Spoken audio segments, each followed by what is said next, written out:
Hey, Missouri 4-H volunteers, welcome to another episode of Volunteer Vibe, the podcast for Missouri 4-H volunteers. I'm your host, Stephen Kraus, State Specialist in Volunteerism and Youth Adult Partnerships at Mizzou. Today's episode, or this month's episode, I should say, is all about Beyond Ready. Beyond Ready is the new national 4-H initiative to grow 4-H to 10 million young people by the year 2030 and to emphasize work and life readiness among all 4-Hers. On this month's episode of Volunteer Vibe, I'll be in conversation with Rosalina Albaladejo. Rosalina is a 4-H team leader and a club president in Lawrence County, Missouri. For Beyond Ready to be successful, 4-H has to tap into new youth audiences. Rosalina represents one of those non-traditional audiences of young people who reflect what Beyond Ready is all about. Rosalina grew up in the city and moved out to a very rural part of Missouri at a young age, where she became very much involved with animal husbandry, farming, and other agricultural activities. As a young Latina African-American woman, Rosalina shares her story with us of how 4-H not only helped her to feel more welcome in her community and build relationships with her new peers, but also helped her to develop her skills and leadership abilities, as well as provide her with a vision for a successful future. The Beyond Ready themes of expanding 4-H to new audiences and preparing young people for work and life readiness are highlighted throughout Rosalina's story. So sit back, relax, and enjoy Volunteer Vibe. Hi, Rosalina. Thank you for joining us on Volunteer Vibe. So, Rosalina, can you tell the audience a little bit about yourself? Maybe something about your life outside of 4-H as well as your life in 4-H, and just introduce yourself. As he said before, I'm Rosalina. I'm 15. I'm a freshman. Next year I'll be a sophomore. My life kind of outside of 4-H. If I'm not doing 4-H, then I'm probably doing FFA, if I'm being honest, since that's my other next big thing. Other than that, my life in 4-H, usually since my mom is a volunteer, I tend to try and help around there a lot. I'm usually doing stuff like chickens, or I'm going to different projects or traveling with 4-H.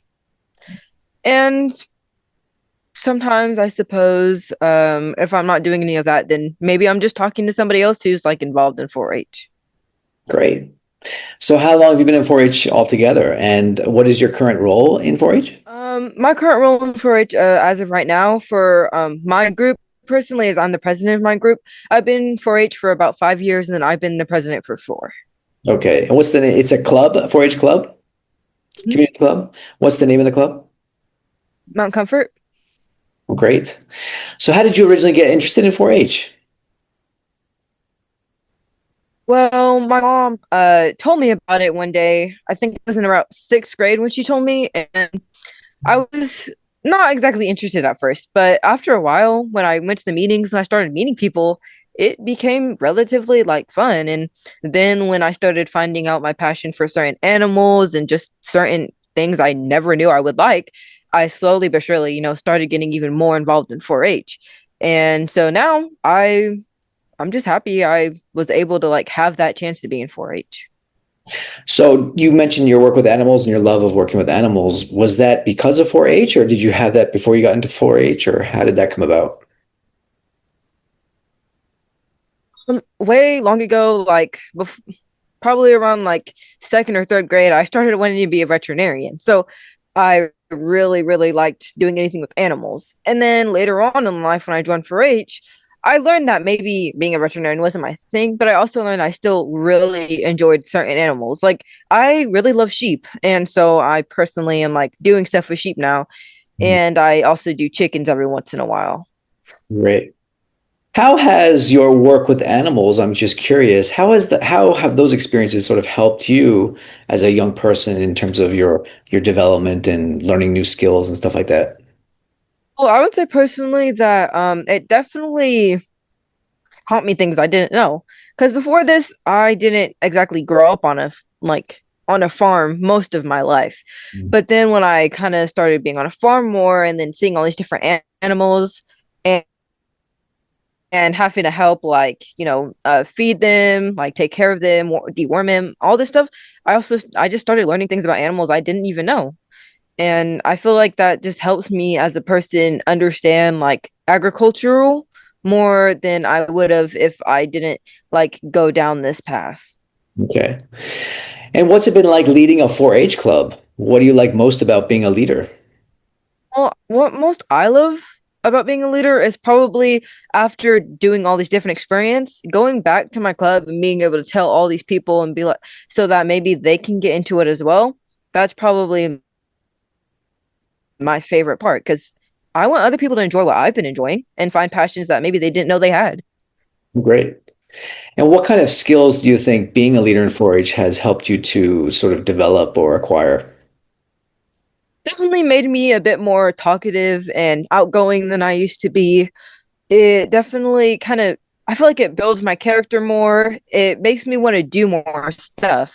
Because at first, I wasn't very comfortable with it. I didn't think I would be doing anything. I didn't think I would find anything I liked. But now I generally am always ready to go, trying to do something. And I feel like 4-H really helped with that. Oh, great.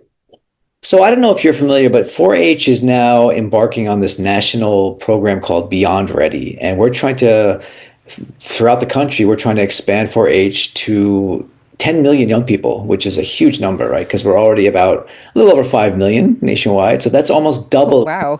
Yeah, that's almost doubling the number of young people in 4-H across the country within, what, 5 years? So to do that, we have to attract more young people to 4-H, and that's going to require us to sort of reach out and recruit young people who maybe have never been in 4-H, never heard of 4-H, sort of what we call non-traditional groups. So, being a young Latina African American woman growing up in a rural area of Missouri, what can you share about that in terms of, what did it take you, or how did you get comfortable in 4-H coming from that quote unquote sort of non-traditional or untraditional background? Again, before I joined 4-H, I hadn't done anything exactly with agriculture. I used to live like more in the city than I did outside and like farming and stuff. And then when I, moved out here in Aurora, it's like it's not exactly super rural, but the popularity is definitely more to a certain race. But I mean, at first I was definitely a little uncomfortable. I mean, I didn't know that many people and it was really hard to get to know people. Right. But for me, at least, my experience, almost every person I've ever met, like people that my grandpa knows or my dad knows, they'll just come and say hi to me. I've been playing volleyball for a few years, and through that, I've had people in the community that generally just come up and talk to me for stuff like that. And overall, everybody has been just so welcoming, especially when I was in 4-H. Like, everybody is so welcoming and kind, and I haven't had one bad experience I can think of. Well, that's great. So that you touched on a few things that I think are really interesting there, especially around the sort of importance of community. It sounds like you have a very strong community there, a very welcoming community. Can you go in a little bit deeper, tell us a little bit more about your experiences in 4-H, like when you first joined it, what, especially in terms of volunteers, because this is a podcast for volunteers. So kind of what did the volunteers do that kind of helped you to feel a sense of belonging in 4-H? Definitely when the first year I joined 4-H, I didn't know much since again I hadn't really been like around a bunch of ag or anything related to ag. I didn't even know what 4-H was until I joined it. Right. But after I joined 4-H, it kind of changed everything for me, especially people like volunteers, like the people who help run our club and everything. They have always been nice to me. When I first met them, I was a little nervous. I didn't know what was gonna happen, but they were welcoming. And honestly, um, the like our club leader, she's practically like my second mom. She's amazing. Um, So, I mean, 4-H and especially the volunteers, having somebody to kind of guide you through the experience when you have never like been through it before really helps a lot. Right, right. Is there anything about 4-H itself, for example, like what we do in 4-H or the community club structure or the kind of activities you do in 4-H that helps to create this kind of welcoming environment? What would you say about that? Would say that like having activities where a bunch of different like areas can get together and have all this fun, like the Fryset fair that's happening. I feel like stuff like that really, like, just maybe you'll meet somebody that you didn't know, and then you guys become great friends, or maybe you meet somebody who can give you a job opportunity in the future. I feel like stuff like that really helps. And speaking of job opportunities, that's another aspect of Beyond Ready that is very important, and that's the sort of work readiness. So it sounds like you've been exposed and you've found a love for agriculture, animals, and now you're in a leadership position. You're acquiring all those leadership skills. Do you see 4-H as helping you to maybe develop your ideas for the future in terms of what you want to do as for careers? So far being in 4-H, I feel like I've definitely maybe had a few ideas of what I might want to be in the future. I mean, even if it's not exactly related to agriculture, I definitely, even when I'm an adult, I want to be involved in 4-H as much as I can as a volunteer. Oh, great. So, based on your experiences with the volunteers that you've worked with, you said your club leader is like a second mom to you. That's really fantastic to hear. What would you say are the characteristics that make up a great adult mentor in 4-H? Based on your experience so far. Definitely somebody who is willing to talk to like any kid, and someone who will listen if something maybe is going on with the kid, like will be there to listen, helpful, and definitely I would say patient, because I feel like especially when kids are new and maybe they don't know things, I feel like being patient is like the number one thing, because they might be slower than other kids or they might be a little faster than other kids. Right, right. Is that what happened with you? I mean, I'm sure you were probably kind of shy going in, being new to the community and stuff like that. Yeah. I At the beginning I was a little shy, but I feel like afterwards when I started to get to know people, I was way more talkative. It did take me a little longer to really get into doing stuff with animals, but after a while, I got more used to it, so I'm way more comfortable than I was when I first started. How has your role as a leader helped you to, in terms of your comfort level working with the adult in your program, the adult club leaders, in terms of how has that helped you to develop your voice as a leader? I would say just seeing all these different leaders and adults, talking, doing stuff. I mean, it makes me want to do stuff. It makes me want to go out and talk to people and share stuff I know, and even help them where I can. And even if I don't know something, still maybe trying to help them out with it, because I feel like helping somebody is just like the first step to everything. Right. And there's plenty of opportunities to do that in 4-H, right? So, Yeah. in closing, thank you, Rosalina. In closing, what advice would you have for our volunteers who are out there listening in terms of those who are trying to grow their clubs and reach, these young people who have never had experiences in 4-H? What advice would you have for them?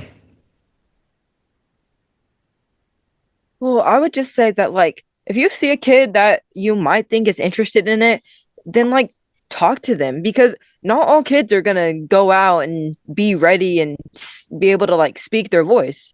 Sometimes you have to be the one to step up and you have to ask them. If a kid is maybe by themselves or quiet, then go and talk to them. And if maybe the kid is having a bad day, ask them how their day is going. I feel like just trying to not exactly involve yourself in their life, but just involve yourself with them and just try to be there for the kid, because sometimes you never know what a kid is going through.